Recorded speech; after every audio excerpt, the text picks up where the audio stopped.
നിങ്ങളെ മാരിണ്ട് ആവണയ്ക്ക് കല്യാണം കഴിഞ്ഞത്. ഭാര്യ വീട്ടിൽ വിരുന്ന് പോയ ഒരു ദിവസം കൂടുതൽ അവിടെ കിടക്കരുത്. ഒരു വില ഉണ്ടാവില്ല പിന്നെ കേട്ടോ. അല്ല അതിനെനിക്ക് എറണാകുളത്താണ് പ്രതിപ്പെട്ട പണി. ഞാൻ മാസത്തില് 1-2 ദിവസമല്ലേ വരുള്ളൂ. പിന്നെ അത് കുഴപ്പമില്ലല്ലോ. ആ അത് പറഞ്ഞു നന്നായി. അപ്പൊ പിന്നെ എന്നോട് പറയേ, നിങ്ങൾ അവിടെ ഞാൻ പടി, നമുക്ക് ജീവിതമില്ല. കഞ്ഞി കുടിച്ചിട്ട് ആരും വെള്ളം ഇവിടെ ഒരുമിച്ച് ജീവിക്കാന്നൊക്കെ പറയും. വരരുത് കേട്ടോ. വരൂല പ്രതിപേട്ട, ഒരു കാരണവശാലും ഞാൻ വരൂല. പ്രതിപേട്ട നിങ്ങളോട് വല്ലാത്തൊരു സംഭവം തന്നെ കേട്ടോ. നിങ്ങളെ പെണ്ണുങ്ങളെ വരച്ച വരല് നിർത്തും അല്ലേ?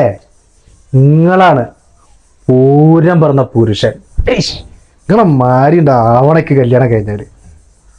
അച്ഛാ അമ്മ വരാൻ സമയം. അച്ഛവിടെ എന്തെടുക്കുക? എന്നാലേ ഇനി ഇജ്ജ് പോയിക്കോ കേട്ടോ. നാളെ മറ്റന്നാളോ സൗകര്യം പോലെ വാ, ഞാൻ പറഞ്ഞുതരാം. കുറച്ച് കാര്യം കൂടി ആൾക്ക് പറഞ്ഞുതരാണ്ട്. ചില്ലറ പണി കൂടി ബാക്കിയുണ്ട് കേട്ടോ. എന്ത് പണി പഠിച്ചേട്ടാ? ഇത് തിരുമ്പാണ്ട്, പിന്നെ തുടയ്ക്കാണ്ട്, അടിച്ചു വരാണ്ട്. ഇനി പാത്രം കഴുകാനൊക്കെ രാത്രി ഒരു സ്വൈരം തരില്ല, ഓള് ഉറഞ്ഞു തിന്നും. അതുകൊണ്ടാട്ടോ, പോയിട്ട് വാ. പ്രതിപേട്ട നിങ്ങളാണ് പൂരം പറഞ്ഞ പുരുഷൻ.